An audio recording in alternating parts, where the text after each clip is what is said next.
Why are there people who, although they have the opportunity to go out, spend time with others, and fill their days with company, still prefer to stay at home?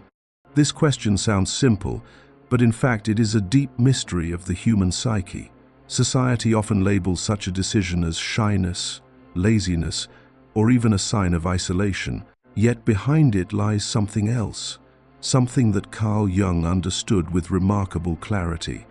Loneliness is not always a rejection of the world, but a call of the soul for an inner journey. Imagine that every time you close the door to your room and decide not to go out, you are answering a quiet voice within you. This voice does not seek distraction through noise or crowds. It wants to lead you into the depths of your own being. Jung once said, "Who looks outside, dreams. Who looks inside, awakens." It is precisely this awakening that begins when you choose to stay at home. Perhaps you have already noticed that the bustle of the streets, superficial conversations or social gatherings drain you rather than give you energy. But when you are alone in your room, you feel relief, calm, something the outside world cannot give you. This feeling of peace is not a coincidence, but a message from your psyche, a sign that your soul needs silence to hear itself. What many dismiss as staying at home is in truth a sign of introspection. It is the quiet search for authenticity, a path to self-understanding that not everyone wants to take. For even though going out and having fun may seem more attractive on the surface, the true confrontation takes place in the silence of your own home, the encounter with yourself. And here arises the question Jung invites us to explore. Does this preference for solitude really mean a withdrawal from the world, or is it a sign that we are coming closer to our essence? Staying at home does not mean, as many think, rejecting the outside world. It means rather returning to yourself. Every time you choose silence over noise, you are in truth opening an invisible door to your inner self. This seemingly simple step has a profound psychological meaning. It means that you dare to walk a path most avoid, because looking inward requires courage. Jung was convinced within every human being exists a vast, mysterious universe. And this universe, full of symbols, images, and memories, can only be explored in solitude when one decides not to go out. It is not about rejection, but about opening to the questions the outside world can never answer. Who am I really? What am I searching for? What is the meaning of my life? The journey inward is uncomfortable. At first, the silence can even be frightening because it confronts us with things we would rather suppress. Repressed thoughts, fears we hide in daily life, feelings we never express. But it is precisely there that the awakening of consciousness begins. Many people want to avoid this confrontation. They surround themselves with noise, distractions, activities that fill time but leave the soul empty. But those who hear the call of introspection understand something essential. To truly know yourself is only possible if you first pass through your inner darkness. Thus solitude becomes a mirror that shows not only who we are, but also who we could become. Imagine your inner self as a house with locked rooms. Most of the time we live only in one bright room with a view outside. But when you choose solitude, you take the key and begin opening doors you have never entered. In some rooms you find forgotten memories, in others intense feelings, in yet others dreams you had abandoned. This is not an escape from life, but a search for wholeness. For only those who walk through their own inner corridors can grasp the entirety of their being. Jung summed it up in one sentence: your vision will become clear only when you look into your own heart. Who looks outside dreams, who looks inside awakens. And it is in this awakening that the true value of solitude reveals itself not as emptiness, but as presence. The presence of your soul that finally wants to be heard. There are moments in life when one discovers in solitude a truth that can hardly be put into words. Silence can be more healing than the loudest party, and the calm of your own room can give you more strength than an entire crowd. Staying at home does not mean emptiness but quiet fullness. The feeling of peace you sense when you are alone is in reality a deep message from your psyche. It is an invitation to pause the outside world for a moment and listen to what is happening within you. Think about it. Haven't you already noticed how exhausted you feel after a day full of people, even if it was full of laughter and conversation? Something in you is tired, drained, as if your energy had been sucked out. But when you spend time alone, in your familiar retreat, you feel your life force slowly returning. This is no coincidence. Your soul knows it needs silence just as your body needs sleep to regain strength. CARL Jung observed that the human soul always seeks balance. Crowds, social obligations, and constant noise sometimes have their place. But if we remain in that environment too long, we lose contact with what is essential. Solitude acts as a counterbalance, as the other side of the scale, restoring harmony to our lives. In this pause, away from foreign voices, you have the chance to hear yourself clearly. The outside world constantly demands that you be someone for others, fulfill expectations, play roles, respond to demands. But solitude leads you back to your true face, to your essence without masks. That is the peace you feel when you are at home, the liberation from having to perform or prove anything, simply to be. Jung said that the unconscious expresses itself in symbols and subtle feelings, and these signals can only be perceived when the outside world grows quiet. In other words, outer silence opens the door to the inner language. That is why what many experience as boredom when they are alone is in truth often the beginning of a deep dialogue with their own soul. Solitude is not passivity, but an active process, a return to what truly matters. If you feel that relief the moment you close the door behind you, you are not rejecting others, but affirming your right to exist in peace. This moment of silence is an act of healing. And here something exciting happens. The more you allow yourself to experience this inner peace, the stronger your ability becomes to deal with the outside world. For solitude does not make you weak, it makes you strong. The calm that arises from silence is the source from which you can later connect with others without losing yourself in them. So far, we have spoken about the emotional and spiritual dimension.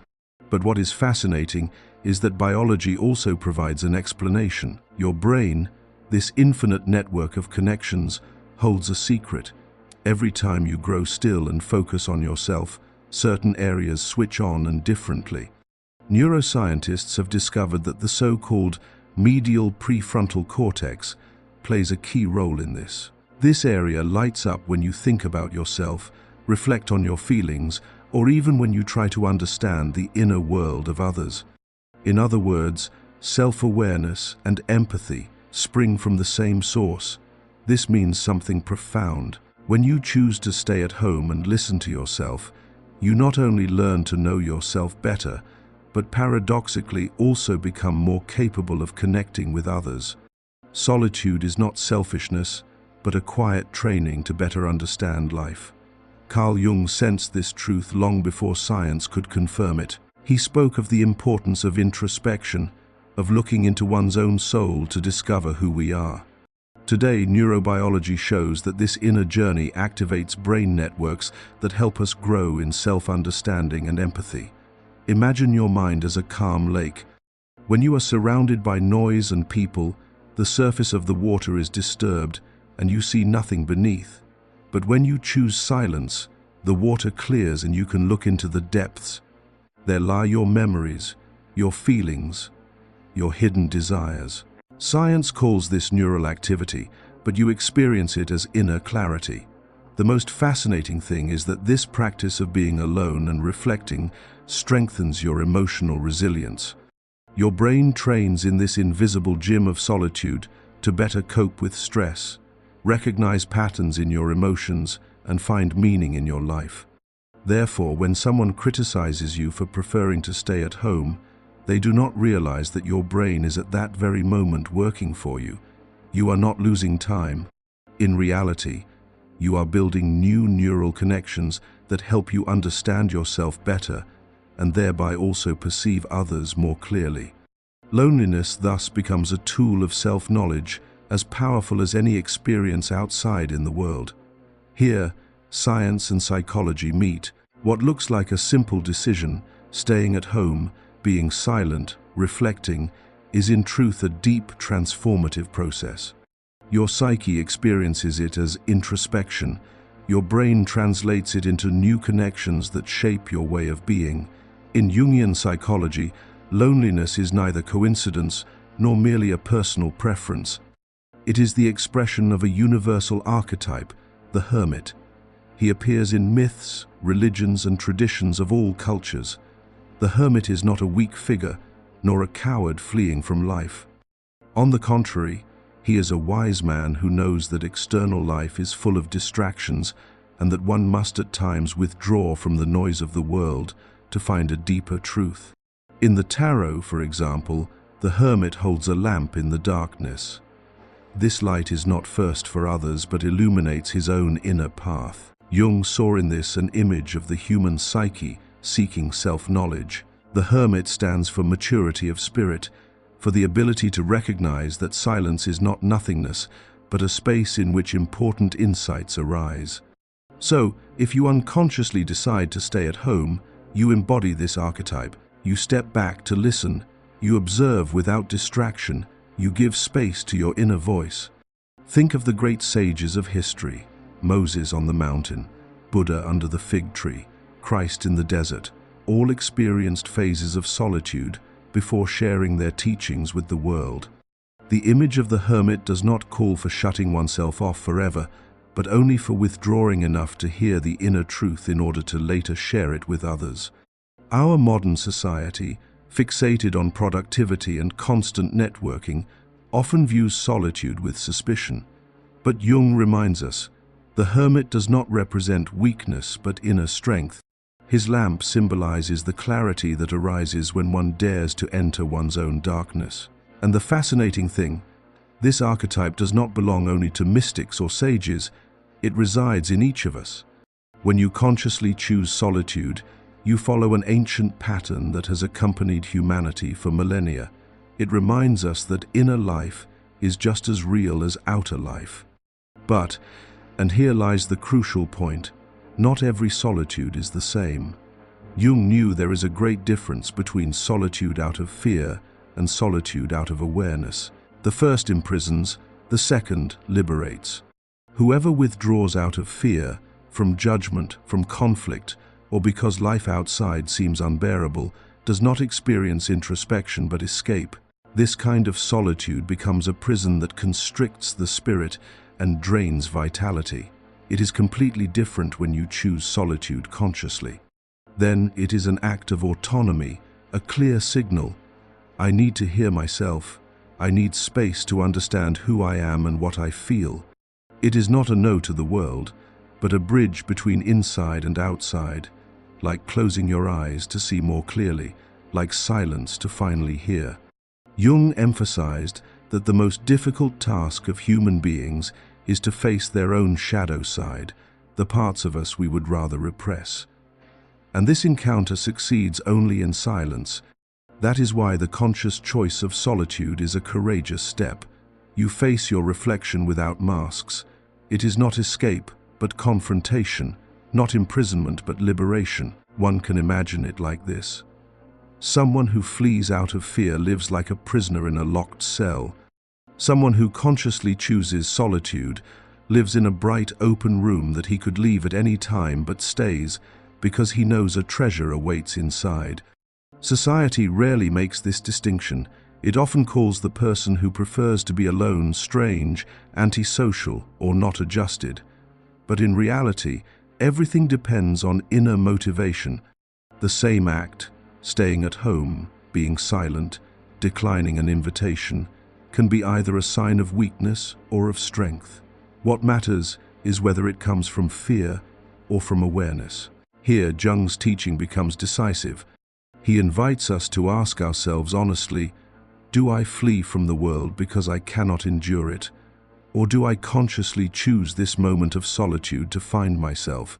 The answer to this question shows not only what kind of solitude we are experiencing, it also changes the way we move through life. For when solitude is consciously chosen, it ceases to be a wall and becomes a bridge into the depth of your being, but also to more genuine relationships with others. Many people think that solitude is that cuts us off from life. But from Jung's perspective, conscious solitude is not a wall, but a bridge that connects the outer world with the inner universe. Their authenticity begins to grow, and life gains more depth.